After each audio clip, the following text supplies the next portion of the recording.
Vorerst einmal ein Hinweis. Bitte diese Arbeit nur dann nachmachen, wenn man sich diese zutraut. An einigen Stellen wird besondere Fingerfertigkeit gefordert. Durch unsachliches Handhaben können Beschädigungen entstehen. Jeder haftet für seinen Schaden, den er durch Nachmachen verursacht. Danke, und jetzt kommt der Beitrag.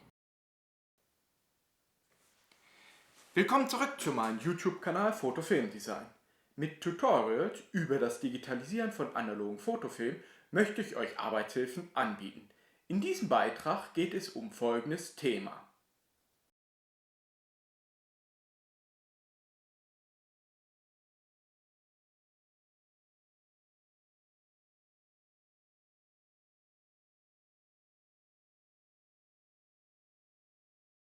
Eine wichtige Voraussetzung für gute Scanarbeiten ist, dass die Systeme regelmäßig gewartet und gereinigt werden.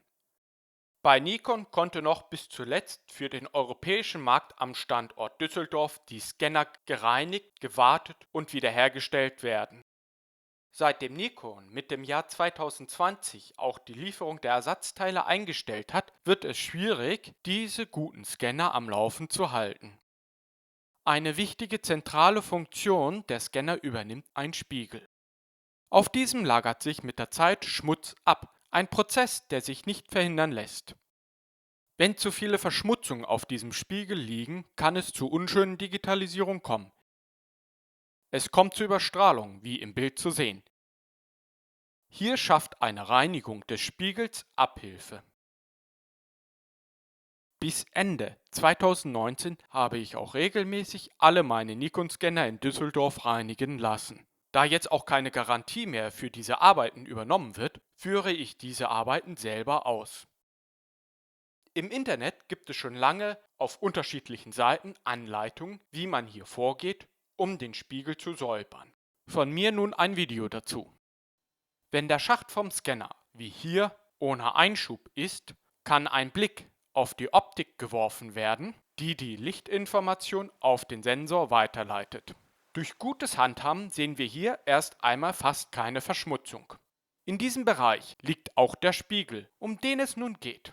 Kommen wir nun dazu, den Scanner zu öffnen, um an den besagten Spiegel zu gelangen.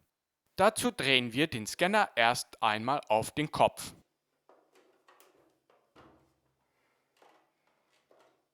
Unter den Füßen hier sind 4 Schrauben versteckt. Im Bild nun zu sehen.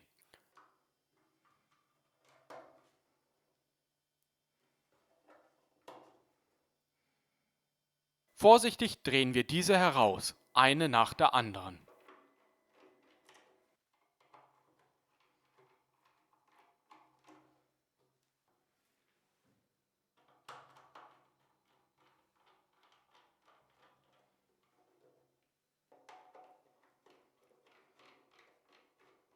Auf der Rückseite beim Strom- und USB-Anschluss befinden sich 6 weitere Schrauben.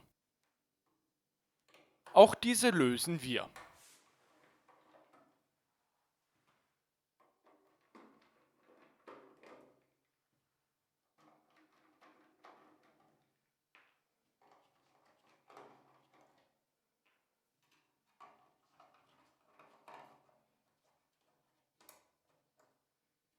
Nach getaner Demontage der Schrauben stellen wir den Scanner auf den Kopf, um die Abdeckung des Scanners abzuziehen.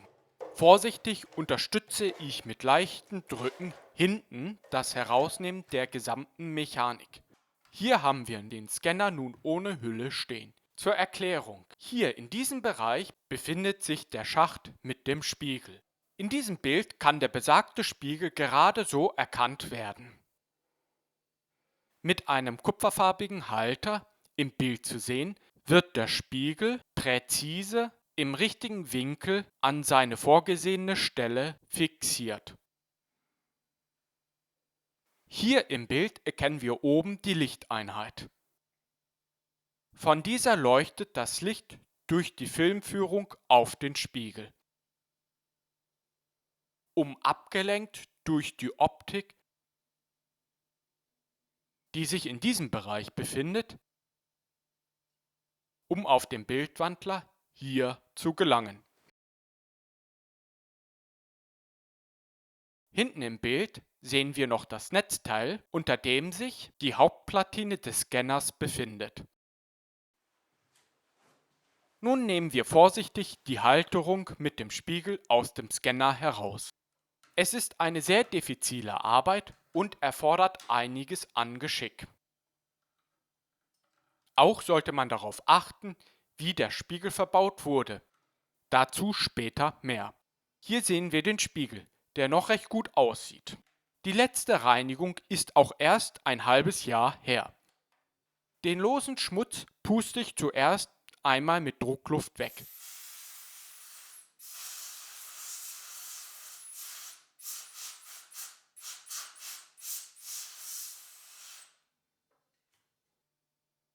Anschließend reinige ich den Spiegel noch mit Aceton. Ein Vorgehen, das ich auch schon bei hochmodernen Filmscannern und Abtastern gemacht habe. Ein Vorteil ist, dass ich keine Rückstände von der Chemikalie erhalte.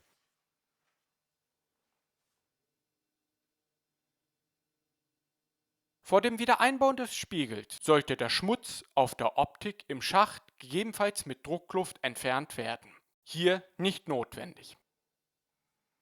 Beim eingesetzten Spiegel sollte darauf geachtet werden, dass der Haltebügel richtig in seiner Position sitzt und nicht wie in den folgenden Bildern zu sehen.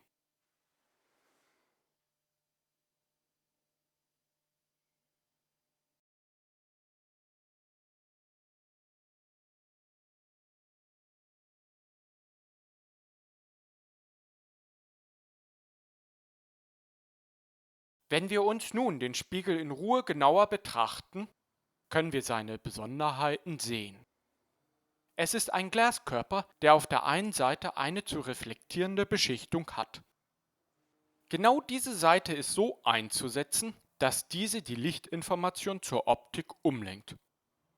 Sollte der Spiegel anders eingebaut werden, liegt die Beschichtung unten. So kann zum einen vom Glaskörper und dann von der Beschichtung die Umlenkung erfolgen. Dies hat dann zur Folge, dass sich das Licht hier mit zwei leicht versetzten Strahlen zum Bildwandler gelangen und somit zu Doppeldarstellungen kommen.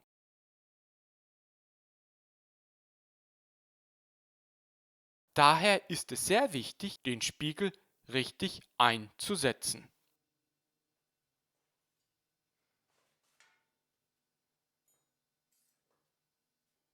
Bevor ich den Scanner komplett verschließe, führe ich mit einem speziellen Testbild ein Probescan durch. Es ist ein spezieller Messfilm, mit dem auch hochwertige Filmscanner und Abtaster auf ihre Schärfe hin überprüft werden. Mit diesem kann ich sehr gut überprüfen, dass keine Fehlstellung des Spiegels oder andere Bauteile vorliegen.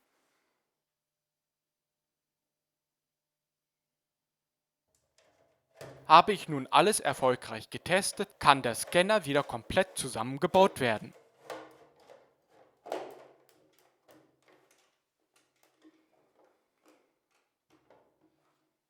Zuerst die 6 Schrauben auf der Rückseite. Auch hier nicht zu fest die Schrauben anziehen. Bei denen ist ein Spannring mit dabei, der dafür sorgt, dass die Schrauben fest angezogen bleiben.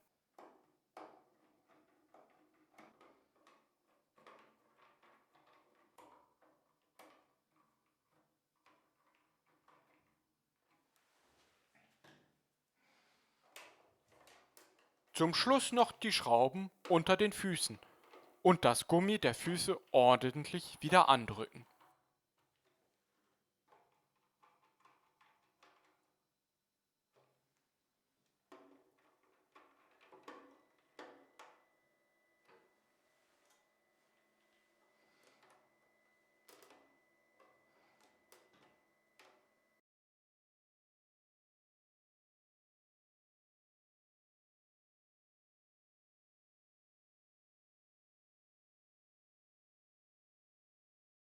Wer meine Filme aufmerksam anschaut, wird feststellen, dass ich diesen Scanner immer auf der Seite liegend betreibe. Dies hat den großen Vorteil, dass Partikel, die vom Material abfallen, nicht auf den Spiegel gelangen. Somit kann mit einem sehr kleinen Aufwand die größte Quelle der Verunreinigung im Scanner und dem Spiegel erreicht werden. Ich bedanke mich, dass Sie den Beitrag geschaut haben und würde mich freuen, wenn Sie diesen Kanal abonnieren. Ihr Fotofilm-Design-Kanal.